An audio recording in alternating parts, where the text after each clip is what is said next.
हम जानते हैं कि शासन व्यवस्थाएं दो प्रकार की होती हैं, एक अध्यक्षीय, दूसरा संसदीय शासन व्यवस्था है। इसमें हम संसदीय शासन व्यवस्था को पढ़ेंगे। संसदीय शासन प्रणाली, जिसमें हम जानते हैं इसमें व्यवस्थापिका के प्रति कार्यपालिका उत्तरदायी होती है। मतलब कि इसके प्रति उत्तरदायी सरकार व्यवस्थापिका के प्रति। कार्यपालिका और विधायिका एक दूसरे से परस्पर संबंधित होते हैं, जबकि हम जानते हैं कि अध्यक्षीय शासन में व्यवस्थापिका के प्रति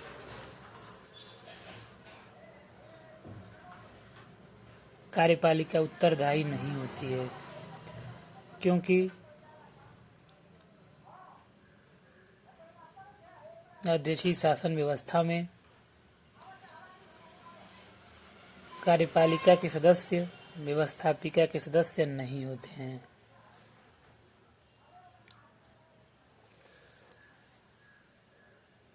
भारत की संसदीय व्यवस्था में राष्ट्रपति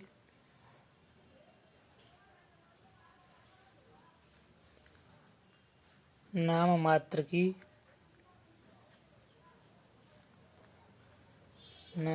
की कार्यपालिका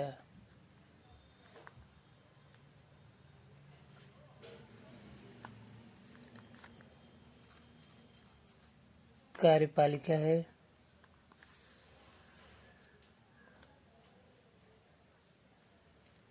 तथा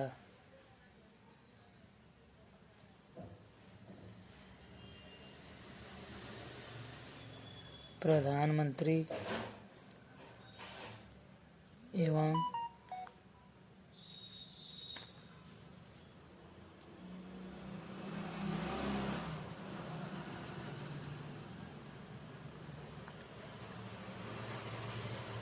उसका मंत्रिमंडल।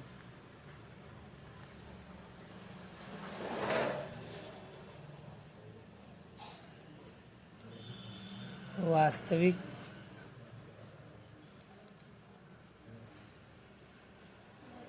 कार्यपालिका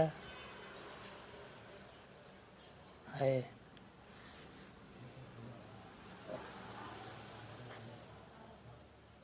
संसदीय प्रणाली में प्रधानमंत्री देश की शासन व्यवस्था का सर्वोच्च प्रधान होता है।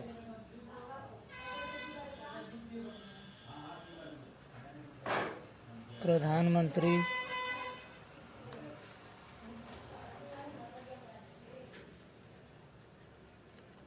शासन व्यवस्था का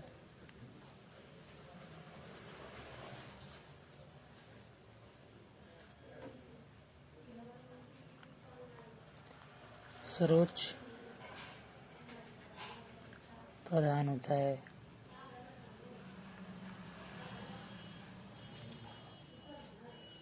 हालांकि संविधान के अनुसार राष्ट्र का सर्वोच्च प्रधान राष्ट्रपति होता है, लेकिन देश की शासन व्यवस्था की वांगडोर प्रधानमंत्री के हाथों में होती है।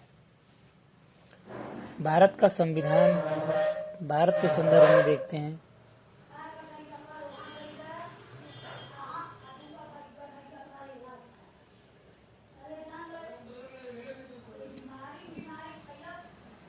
भारत का संविधान न तो ब्रिटेन की संसद से पारित हुआ, न ही यह किसी धर्म संहिता पर आधारित है। भारत के लोगों के संकल्प की प्रतिनिधि संस्था संप्रभु संविधान सभा ने संविधान का निर्माण किया, जिसकी प्रस्तावना ने हमारे आगे की दिशा तय की। संविधान सभा में काफी सोच विचार और बहस के बाद शासन की संसदीय व्यवस्था चुनी गई।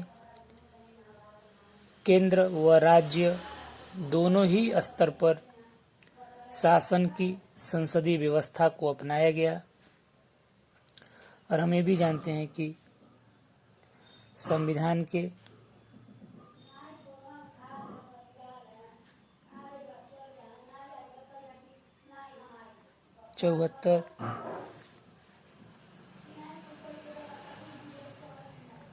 और 75 के अंतर्गत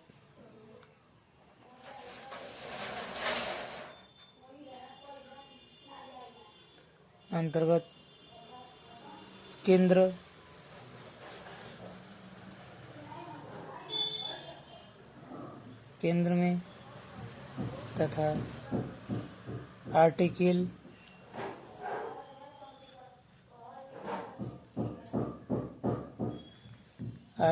163 और 164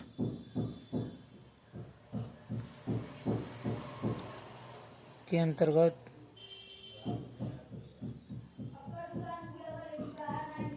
राज्यों में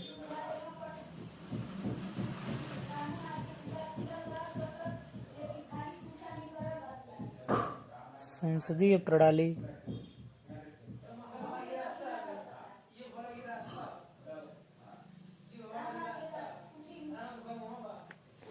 की व्यवस्था की गई है। भारत में संसदीय प्रणाली का चयन किया गया क्योंकि यह भारतीय संविधान के संदर्भ में अधिक मुफीद और कारगर थी। इसका चयन हमारे समय में हमारे संविधान निर्माताओं ने अस्थायित्व की जगह जवाबदेही को महत्व दिया, परंतु वर्तमान में राजनीतिक दलों का उद्देश्य केवल सत्ता प्राप्त करना रह गया है।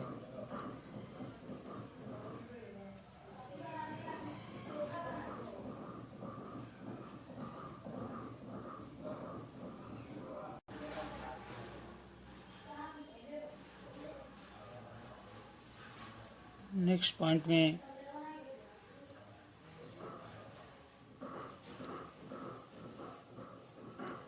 हम देखेंगे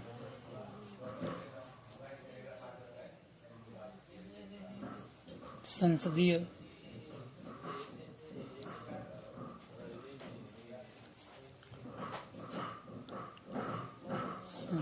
प्रणाली की विशेषताएं।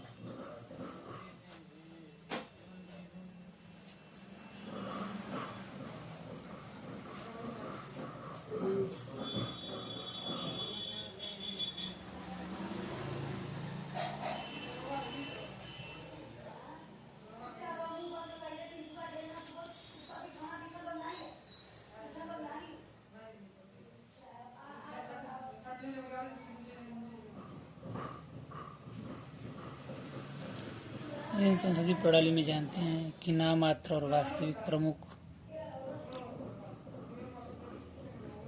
राज्य का प्रमुख औपचारिक पद पर होता है, वह नाममात्र का कार्यकारी होता है। जैसे राष्ट्रपति भारत में सरकार का प्रमुख प्रधानमंत्री, जो वास्तविक कार्यकारी है। भारतीय संविधान का अनुच्छेद आर्टिकल 75 राष्ट्रपति द्वारा प्रधानमंत्री को नियुक्ति करता है, पीएम की नियुक्ति करता है।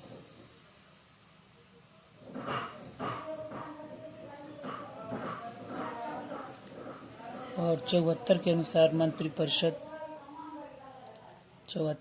मंत्रिपरिषद की अध्यक्षता करने वाले प्रधानमंत्री राष्ट्रपति को उनके कार्यों में सहायता और परामर्श देंगे।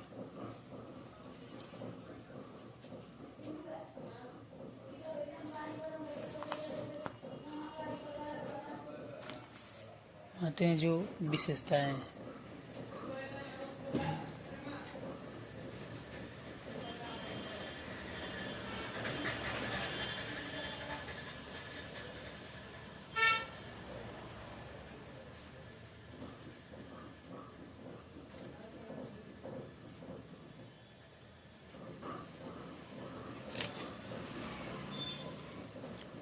विशेषताएं में हम देखेंगे पहले पॉइंट में बहुमत प्राप्त दल का शासन।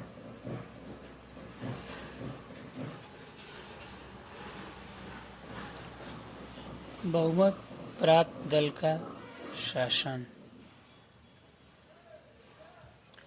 आम लोकसभा के चुनाव में सर्वाधिक सीटों पर जीत दर्ज करने वाला राजनीतिक दल सरकार बनाता है और भारत में राष्ट्रपति लोकसभा में बहुमत प्राप्त राजनीतिक दल के नेता को सरकार बनाने के लिए आमंत्रित करते हैं। राष्ट्रपति बहुमत प्राप्त राजनीतिक दल के नेता को प्रधानमंत्री के रूप में नियुक्त करते हैं और शेष मंत्रियों की नियुक्ति राष्ट्रपति प्रधानमंत्री की सलाह पर करते हैं। दूसरे पॉइंट में देखेंगे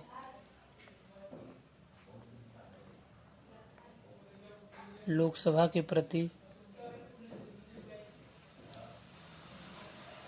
सामूहिक उत्तरदायित्व।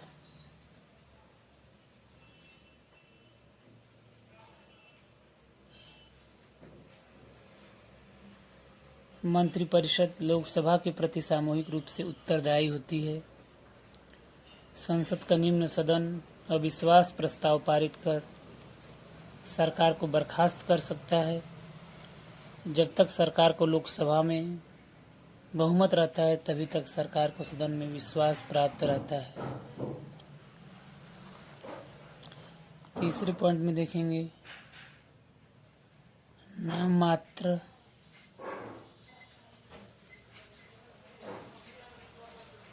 एवं वास्तविक कार्यपालिका।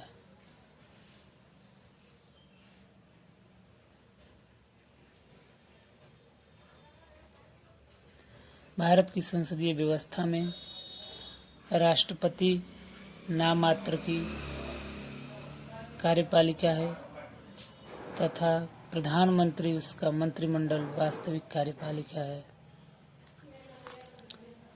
चौथे पॉइंट में देखेंगे केंद्रीय नेतृत्व।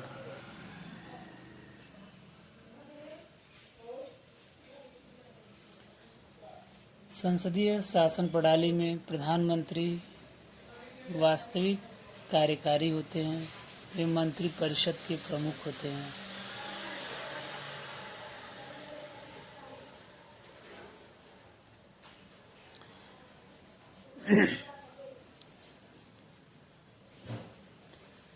संसदीय शासन के कुछ दोष भी होते हैं।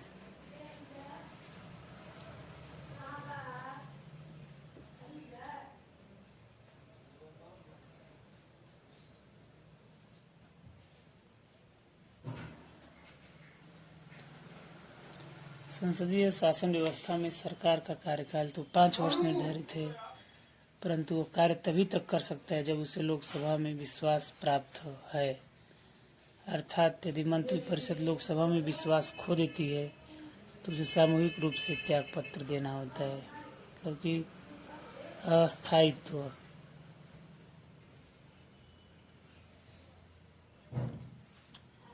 दूसरे पॉइंट में निरंतरता का अभाव।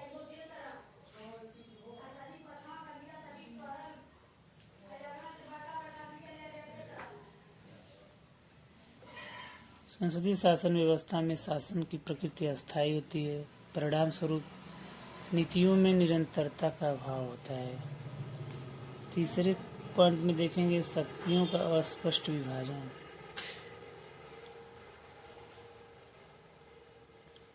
स्पष्ट विभाजन कार्यपालिका, विधायिका और न्यायपालिका के बीच शक्तियों का स्पष्ट विभाजन नहीं होता। गठबंधन की राजनीति।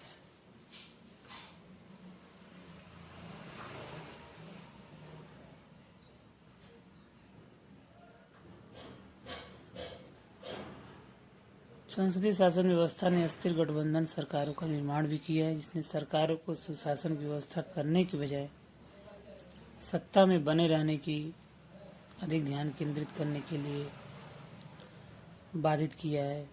और संसदीय शासन व्यवस्था में राजनीतिक कार्यपालिका के सदस्य लोकप्रियता के आधार पर चुने जाते हैं।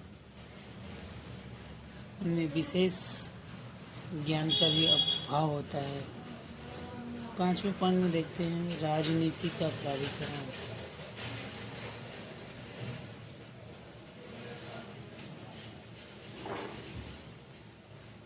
संसदीय शासन प्रणाली में राजनीति का भी अपराधीकरण भी हुआ है।